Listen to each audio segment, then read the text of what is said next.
Hello po mga kababayan, kamusta po kayong lahat? And once again, welcome to another episode of Simply Talkies Vlog, your underrated vlogger. So ngayon ay Friday po, thank God it's Friday, no? Yung mga kabataan, yung mga gusto nang mag-unwind, kasi it's almost the weekend sa ating bansa ay weekend na po. Kasi advance po kayo ng 15 hours sa amin, no?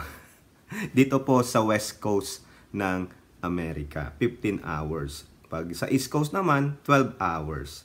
Pagdating ng fall season, magiging 16 hours ahead na kayo sa amin kasi kami po ay hindi ko alam kung nabago na o hindi pa, no? For the meantime, sasabihin ko na magpo-fall back yung oras namin. Unless otherwise, it is binago na nila, no? Na hindi na magta-time change.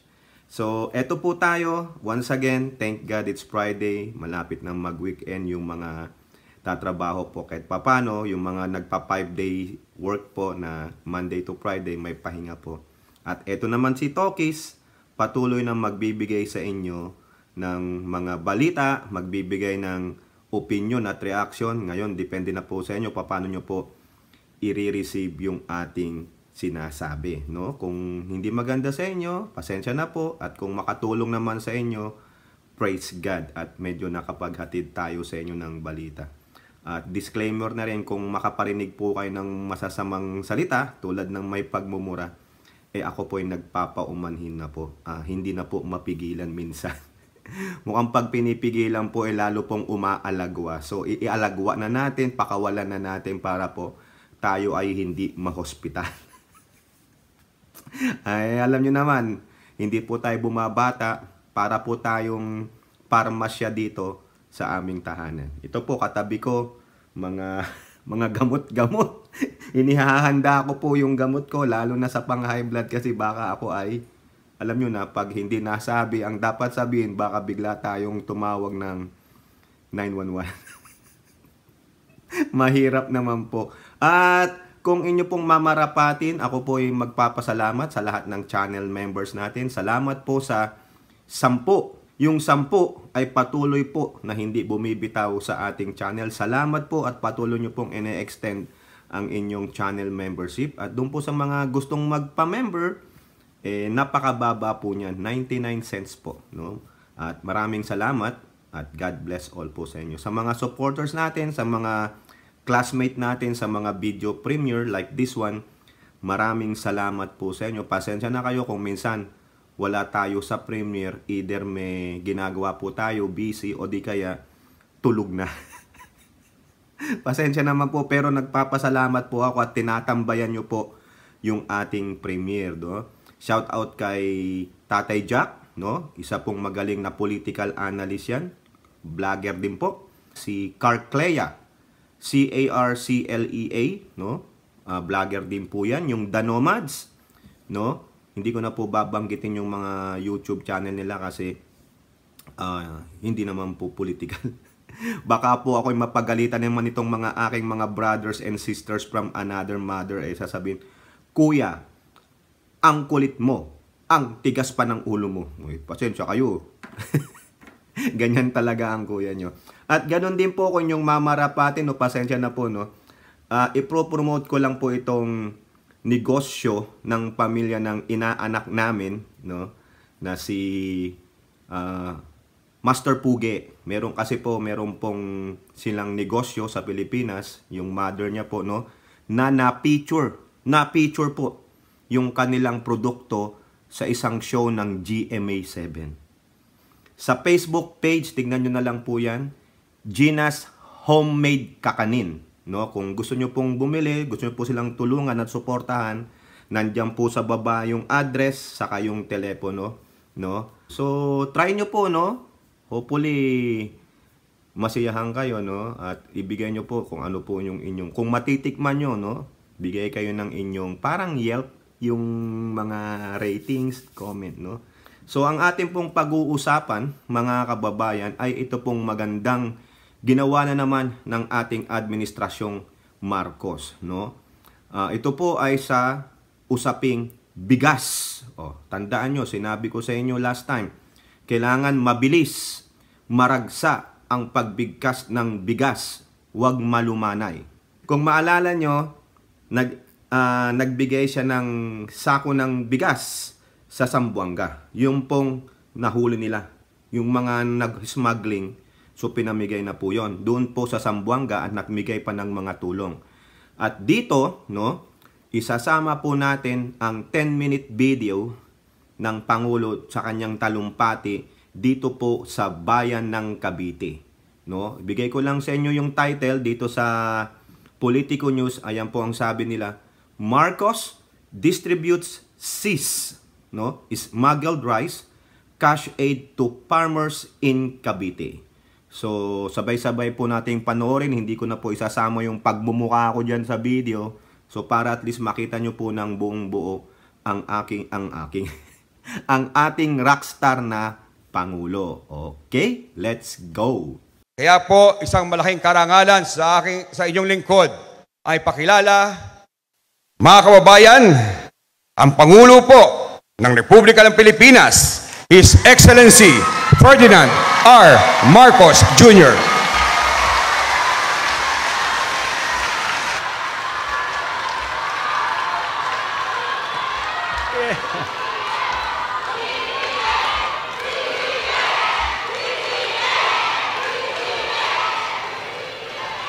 Siguro yung yung tinutukoy ni Mayor, totoo to, kayo pa rin yung nandun sa rally, ang lalakas ng boses ninyo, naririnig kayo namin dun sa...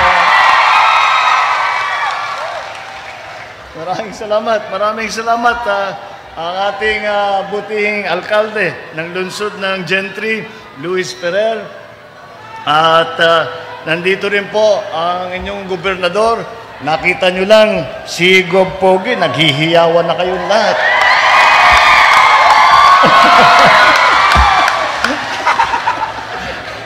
Kaya naman pala.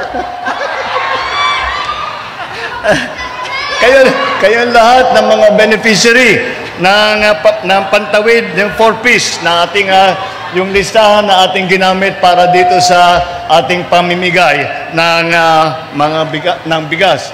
Ang ating my fellow workers in government at mahal kong mga kababayan, magandang tanghali po sa inyo lahat.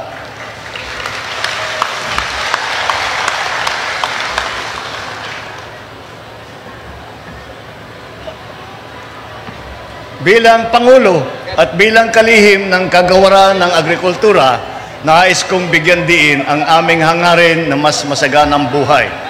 Kaya naman, at alam nyo po, nung nandito tayo, nagrarally, anong pinag-usapan namin? Anong pinag-usapan ko? Ang pinag-usapan ko ay kailangan ayusin natin ang problema sa agrikultura. Ngayon, sa agrikultura, ang kailangan ninyong gawin, ang kailangan gawin ng pamahalaan, ay pagandahin ang produksyon, pagandahin ang ani, at tulungan ang pag-process ng mga produkto ng agrikultura. Yun ang isang panig doon sa problema na yan. Ngunit, may kabilang panig din yan. Kailangan din namin na higpitan ang pagbantay sa illegal na importation ng lahat ng agri-products. Kaya yan ang aming ginawa at binigyan ko ng instruction ng Bureau of Customs at sabi ko sa kanila, imbestigahan ninyo na mabuti at hanapin ninyo ang mga illegal importers, ang mga smuggler ng bigas. Dahil ganito po ang nangyayari. Kaya't nagkaganyan. Alam nyo po, nung nagtaasan ang presyo ng bigas, ay tinitignan namin saan nanggagaling ito. Hindi naman nagkulang ang supply. Hindi naman nagpa-panic buying ang mga Pilipino. So bakit aakyat ang presyo? At natuklasan namin, ang nangyayari talaga, yung tinatawag na hoarding. Tinatago nila, magsasmuggle sila ng bigas, tinatago nila para tumaas ang presyo, bago nilang bitawan, para pagkitaan nila yung malaking halaga. Kaya sabi ko, hindi dapat mangyari yun, dahil hindi naman tama, dahil pinahihirapan ng taong bayan para lang kumita, para lang magpayaman.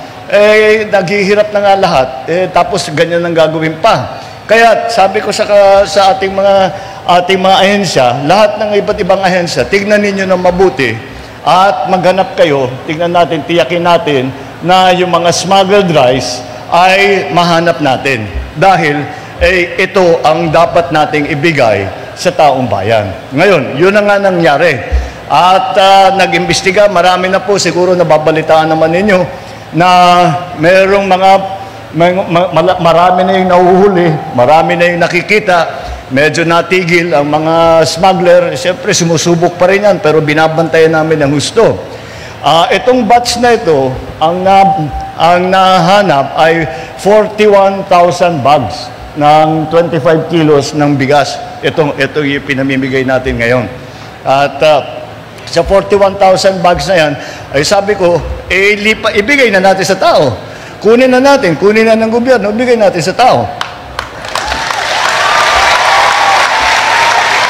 Kaya, nag-antay lang kami dahil bago mong huhulihin, nasa batas, kailangan yung importer ay kailangan patunayan within 15 days na legal yung kanilang in-import. Kaya medyo natagalan dahil inantay pa natin yung 15 days. At sinusubukan natin ngayon bawasan yung 15 days into 7 days. Dahil kung legal ka na importer, hawak mo lahat ng dokumento eh. Pag hinanap sa'yo yan, bibigay nyo kagad. So, bakit pa 15 days? Para, sabi ko, baka kung anong mangyari dyan, mailulusot pa nila yan. Kaya sabi ko, gawin natin ang lahat para makuha na ng pamahalaan, makuha na ng Bureau of Customs. Ang Bureau of Customs naman ay ginawang yung nakuha na bigas na ito ay binigay na donasyon sa DSWD. Kaya ang dinaanan namin sa pagbigay ay ang 4-piece. Ginamit natin yung listahan ng mga 4-piece. Kaya po, ay nabigyan kami ng pagkakataon. Sabi ko, di pamigay natin, kaya't nandito po tayo. At pinamimigay po natin, nakaready na ba yung mga muscle ninyo? Dahil mabigat. Sa ulo. Dahil mabigat-bigat ito, nung pagka nagpapamigay ako, 25 kilos, sabi ko, papamigay natin 25 kilos, sabi ko, hindi na kailangan mag-gym mamaya, hindi na kailangan mag-exercise na ako dito. Ngunit, kaya patuloy po ito para sigurado na kayo po ay may sapat na bigas at kung lahat ng gagawin po natin ay patuloy. Hindi natin titigilan ang pagpaganda ng agricultural sector, ang pagpaganda ng ating ani, ng cost of production, ng ating production levels. Lahat po yan kailangan natin gawin. Pati na ang mga pagtulong sa mga cooperative, sa mga association tungkol sa processing para sila na mag-process para pagbenta nila, hindi sila nagbebenta ng palay, nagbebenta sila bigas na para mas malaki ang kikitain nila. Kaya yun ang mga ating ginagawa. Ngayon, napilitan tayo na mag-price cap dahil naalarma talaga ako. Kung ako lang, ayokong pakialaman ang merkado. Ngunit, hindi naman tama ang takbo ng merkado dahil kinakalikot nga ng mga hoarder at saka ng mga smuggler. Kaya't naglagay tayo ng price cap. Ngayon, sa kabilang panig naman, kailangan din natin tiyakin na ang farmer, lahat naman ito, sasabihin ng food supply, lagi natin production, lagi kong sinasabi sa mga kasama ko sa day, huwag niyong kalimutan na kailangan naman merong magandang hanap buhay ang ating mga magsasaka.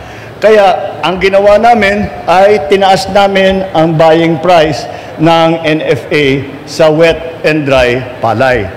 Ngayon, 16 to 19 na ang ating binibili para sa wet at 19 to 23 para sa dry.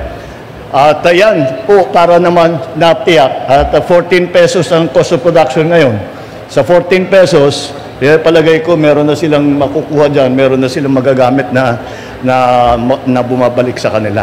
Kaya yan po, yan ang dahilan kung bakit po tayo nandito, nag-inspection lang po ako. Meron din po kaming binibigay na mga ayuda para sa iba't ibang mga iba't ibang mga kooperatiba at tinutulak namin ang ating tinatawag na biofertilizer. Hindi na ito yung imported na nagmamahal na hindi mo malaman na sumasabay sa langis, presyo ng langis, yung urea. Sumasabay sa presyo ng langis yan. Wala tayong control dyan. Kaya pinag-aralan ng DA kung paano gagawin meron maraming nag-o-offer at sinasabi biofertilizer. So, meron din po tayong ibibigay na ganyan. Tuturuan po natin ang ating mga cooperative kung paano gamitin nang sa ganon ay makakamura ulit sa urea, sa ayuda na ating ginagamit para sa mga magsasaka. Yan po ang aming ginagawa para naman ay matiyak na lahat ng Pilipino ay mahabol man lang ang kanilang food supply. May pakain lang ang mga pamilya, may pakain ang sarili. Yun po ang hangarin natin at kailangan nasa presyong kaya na bayaran ng ating mga kababayan. Kaya po, yan po ang aming ginagawa at asahan po ninyo na kapag kung ano man ang mangyari pa, asahan po ninyo na gagawin po ng inyong pamahalaan lahat ng kailangan gawin upang hindi naman kayo maiwanan, upang hindi naman kayo mahirapan at lahat po ng kayang gawin ng pamahalaan ay gagawin namin. Yan po ang aming trabaho, kaya po tayo nandito para tulungan kayo. Maraming salamat at magandang tanghali sa inyo.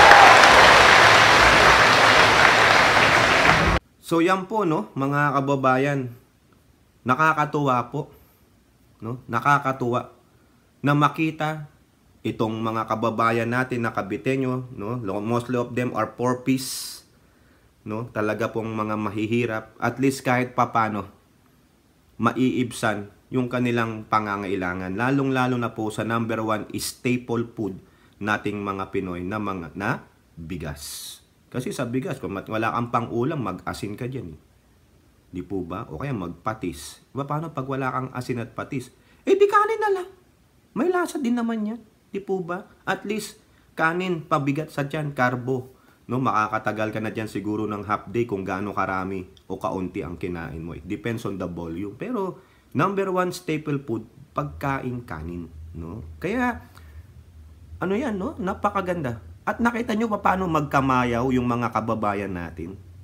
No? Talagang paano nyo sasabihin yung wala na si Bongbong, wala nang charisma, masisira na yan, i-impeach na namin yan, iwiwelga namin siya. Tingnan nyo, napanood nyo. Kung gusto nyo, ulit-ulitin nyo, pumunta kayo sa RTBM, sa Facebook page ng Pangulong Bongbong Marcos, nandun po yung video na yan.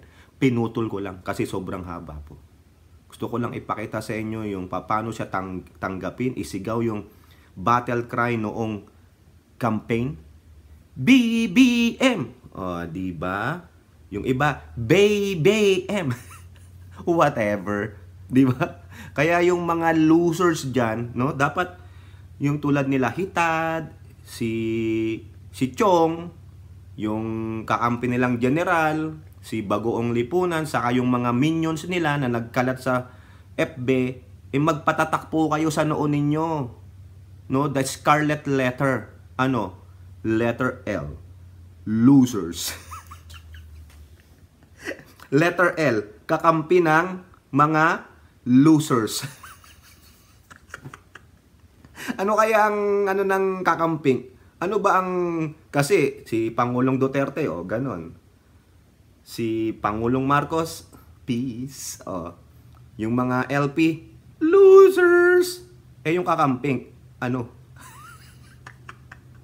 Wala pa. Di ba si Isko, ano yun? Ano yung Two Jongs? Ano yan? Two Jongs. Di ba si Isko, Two Jongs? Si Manny Pacquiao, ganun. Kasi boksingero. Si Lenlen, magmerienda na lang, wag na mag-interview.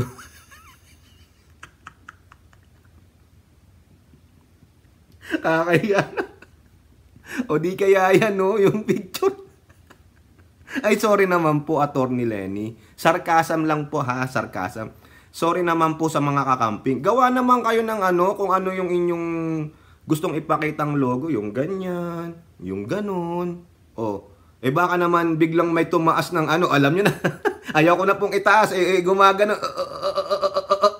Ibaba. Wag, baka masensor tayo ni Lolo YouTube. Eto po, ano pa po yung mga pinamigay dyan, no? 1,200 na sako ng bigas na ang laman ay 25 kilo, no? Parte po yan ng 42,180 sacks na yung kinuha nilang smuggled. So nakita nyo naman paano po mahalin ng Pangulo itong mga kababayan natin at itong farmers. Kasi meron pa siyang pinamigay para sa mga farmers, no? May assistance po sila. No? At least, paano, yung mga naysayers dyan, no? Hindi ko na po sasabihin dito yung ano yung sinabi ng Pangulo sa kanyang speech kasi sinulat pa dito. Hindi ko na po uulitin. Kung gusto nyo, puntahan nyo na lang yung news na to o di kaya ito pong news ng Presidential Communications Office. Nandiyan po yan, ayan po yung title, no? Nakita nyo kung magkano ang binigay niyang beneficiary sa mga farmers? 1.577 million pesos worth of assistance, no? Ito pa po, no? Ang sabi niya sa Presidential Communications Office, government will not cease to improve lives of farmers agricultural sector. Nakita nyo, ang tinutuunan ng pansin ng Pangulo ay itong agrikultura. Siyempre, siya ang Department Secretary dyan.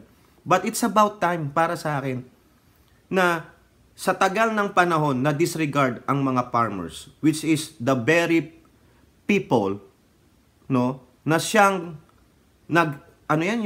ang trabaho ay maglatag ng yung ating staple food. Kung Pinoy ka, no, yung talagang Pinoy ka, hindi ka na anuhan ng western ng culture o whatever. Hahanapin mo ang kanin. Opo, sa totoo yan.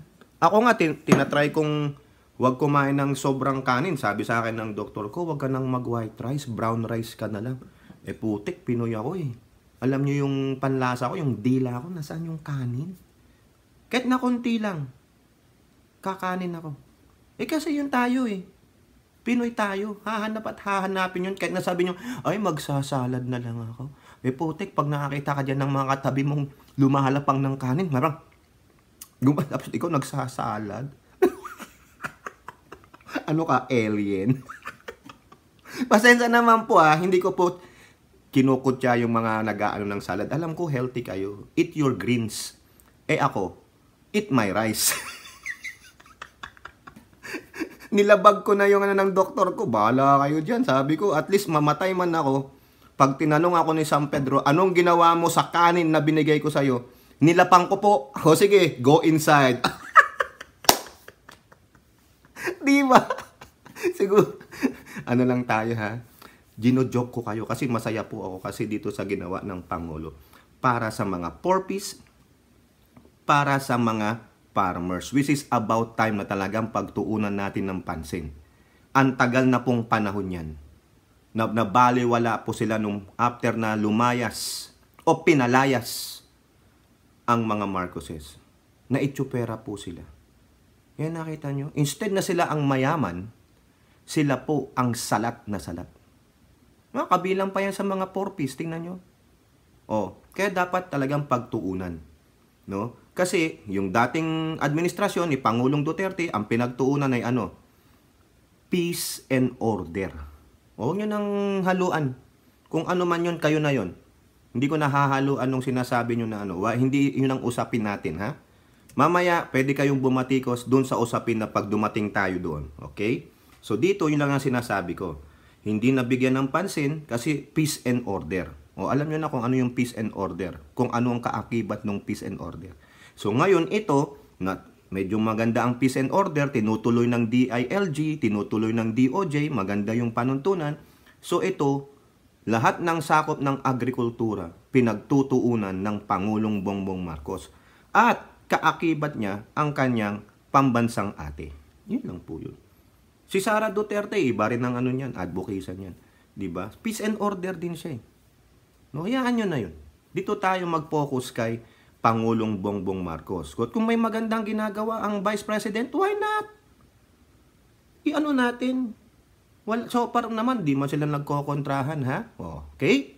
Ayan. So dito, banggitin lang natin yung yung mga binigay sa mga farmers. Yan Oh, 217 farmers and other beneficiary yung pinagbigyan, no? 557,000 worth of assistance under the maunlad na agrikultura sa Nayon Rice Production Program to 126 rice farmers. Yung 217 farmers, nabigyan po sila ng worth na 1.577 million pesos assistance. Okay? 106,000 worth of assistance under the corn production program to 5 corn farmers led by General Trias Upland Farmers Association. 810,000 worth of assistance under the High Value Crops Development Program to 66 beneficiaries led by the Samahan ng Nagkakaisang Manggugulay ng Lungsod ng General Trias. At 104,000 worth of assistance under the DA's National Urban and Peri-Urban Program to 20 peri-urban practitioners led by the Homeowners Association. Tingnan nyo, kung yung leader mo, no, ay maganda ang layunin, tulad nung nagdanding administrasyon, sabihin nyo na, no? Yung mga subordinates ay kusang tutulong. Parang kayo, may sinusuportahan kayong mga vloggers, influencer. Dahil sa tuwa ng puso nyo, nagsusuper thanks kayo, nagpapamember kayo. Ganon din po yan. Sa tingin ninyo, mahusay sila. Tingin din nitong mga to nagbibigay ng assistance, mahusay ang programa ng Pangulong ito. May malasakit para sa mahihirap, hindi ningas kugon. Kaya nga sabi niya sa DA, hanapin nyo lahat. Ano po sabi dito? Ito pinahahanap lahat ni PBBM dyan sa Abante TNT. Mga smuggler, illegal importer ng bigas, pinahahanap. Hanapin ninyo BOC at kung napag-alaman yung illegal o smuggled, kunin ninyo at sabihin kay Presidente at para sa lahat ng bayan. Ito na lang ang quiz ko sa inyo. Ilan ang total municipality sa ating bansa? Sana ganyan, mabigyan lahat para walang bias, para lahat happy. Hindi yung mga magsasour grape. Ay, bakit sila lang? Bakit kami dito naghihirap din? Kailangan makipag-usap ang LGU. Okay, mga kababayan? Ito pang maganda. Diba sabi ni Rubio, they're giving them 15 days para makapag-produce ng proper documents. Ano sabi ng Pangulo? Ginawa niyang 7 days. Ano po yung Pangulo? 7 business days? Or just 7 days? Kasi meron pong ganun eh. Diba ang business days is 5 days lang yan. Dapat ko'y Pangulo, alam mo Pangulo, dapat kung ako sa'yo, dapat 5 days lang. 5 business days. Kasi tama ka eh. Bakit mo papahahabain ang araw o ang tsansa nila na makapag-produce ng dokumento kung meron namang silang dokumento niyan from the application of import, from giving the permits, from getting their imports from the customs, meron sila niyan. Tanga na lang sila kung hindi sila mahusay mag-safekeeping ng dokumento, and that's their fault. So therefore, pag hiningi ko yan, ura-urada may papakita mo. Why do you have to give them so much time to evade and to escape? Di po ba? Or di kaya magkaroon pa ng forged document or makausap yung kasapakat nila. Dapat nga masyadong mabait ang Pangulo, 7 days? No way. Kung ako yan, I'm giving you 72 hours. Other than that, after that, I will declare. Pag nag-lapse na yan, gumawa kayo ng kasulatan, ipanotaryo nyo. Para kung nag-lapse yan, 72 hours, after 72 hours, nakuha mo yung mga produkto, you declare it illegal, and then nakapag-produce ng after 72, and that's fishy. Na yun, wala na yun. Hindi na validate yun. Hindi na valid yun. Maski na ipunta mo pa yan sa korte, but you show them the notarized usapan ninyo. Ito po. We gave them 72 hours, but they didn't produce. After 72 hours, you have to produce your document. No way. Isipin ko? Pinagawa mo na lang yan Di po ba? 72 hours. Kasi nandyan yan eh. Tama si Pangulo eh. Nandyan na yan sa'yo. Ang gagawin mo lang is safekeeping. Di po ba? Bakit ka mahirapang mag-produce ng dokumentong hinihingi sa'yo? Problema mo na ang safekeeping o document yung records mo. Paano kang mag-file? O, di ba? Tama, mali. Correct nyo ako. Kung ako lang, 72 hours. Kasi nasa iyo yan eh. O kaya right now, pumunta ako sa warehouse mo. Aantayin kita doon hanggang sa magdilim tayo. Kunin mo yung dokumento mo. Huwag mong sabihin nandun yung warehouse mo sa Luzon, ikaw nakatira ka sa Mindanao, mag-eroplano ka ngayon. Since mayaman ka, provide yourself a transportation where you can get your document right away. I will wait for you here. Diba? Ganun. Para at least matakot itong mga traders na ito kung smuggler man sila o hindi. Kasi kung hindi ka smuggler, you have all the documents in the world in your possession. Bakit 15 days? Why do you need 15 days to show your document? Nandyan yan eh. Kasi 15 days are they giving you, ngayon, yung 15 days na yan, ang dami nang pwedeng mangyari. Alam nyo na yung tinutukoy ko. Gaano kabilis magpagawa ng dokumento sa rekto? Gaano kabilis gumawa ng mga forged document? Di ba? A day? A day or two? Right? O, sige nga, kayo mga kababayan. Tama ito, pero kung ako sana, hindi ako makontento. Ikaw naman, Pidol, di ka makontento. Hindi talaga, kasi ang gusto ko ay wag nang pamarisan itong mga smuggler, matakot sila. Hindi po yan diktadorya. Kung diktadorya yan, kinuha na kaagad yan, wala nang dokumento. Nakita nyo, walang umaangal na mga aktivista. Walang umaangal na makakaliwa. Kasi bakit? Masisisi sila dyan. Parang si Lobin. Parang si Lobin lang yan. Pag kumontra sila sa ginagawa ng Pangulo na ito na nagbe-benefit ang mga mahihirap nating kababayan, masisira ang makakaliwang grupo dyan. Ang mga progreso group. Magpo-protesta pa kayo? Ay nako, kung hindi kayo talagang sinalubong ng mga pamayang Pilipino at itapong kayo dyan sa kanal, pasensya naman po kung medyo hyper na naman tayo. Pasensya naman po, pasensya na po. Pero maraming salamat po sa inyo, At patuloy nyo pa rin tinatangkilit itong ating channel. Medyo umaangat na po ang ating analytics, in terms of our views and subscription, At kung meron pang magsasabing bayaran si Tokis, wala pong kinikita itong channel nito except sa mga membership po ng ating 10 members at dun po sa ads ng YouTube na napakaliit po talaga. Magto 2 years na to. Dadalawa lang po ang nagpa-super chat sa akin. Si Tatay Jack Purge at si Madam Agape. Yun lang po. And that's about it. Pero di ko kayo nahikayat. Bukang nyo po yan, sa puso nyo po kung sa tingin nyo karapat dapat itong lagyan ng super thanks sa inyo po yan o super chat, nasa inyo po yan. But I'm not obliging you, no. Ang mahalaga, ma-impart natin, mapanood ninyo yung mga positibo na ginagawa ng gobyernong ito at yung mga dapat ding batikusin. Yun. So kung aangal pa dito ang mga progressive, ay talagang bibirahin natin. Mumurahin na natin ng mumurahin ng mga yan. Maski na tanggalin pa ni YouTube itong video, at least namura natin ng mga walang hiya. Di po ba?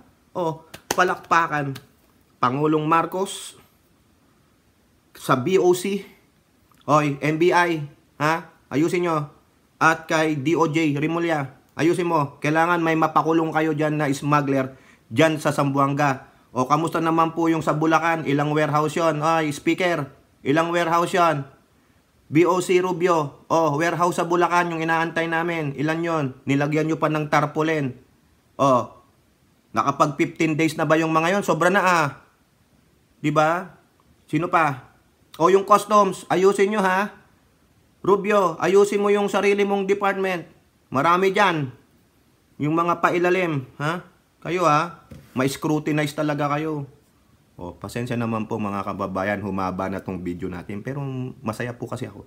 At least, yung mga naysayer ng Pangulo, tulad ni Hitad, yung sa LA, yung mga minions niya, sige, tuloy nyo lang yan. Andito rin naman kami. Di po ba? O ayan o, plus 10. O, di ba? O, yun lang po mga kababayan. Kayo po, ano pong masasabi nyo dyan, no? Sana tuloy-tuloy na po yan. Na mapasaya natin ang ating mga kababayan at matulungan ng husto ang mga farmers. That's the lifeline of our food security para hindi po import ng import. Okay? O, shout out ko lang po yung aking kababayan, si Ali Bugha, o si Streetwise, Takeru. Yan, si Loverboy. Takeru, peace. Bye-bye. Comment down below and o kayo po, ano pong inyong masasabi? Comment down below and don't forget to like and share. Hope to see you on the next videos. Bye-bye. God bless.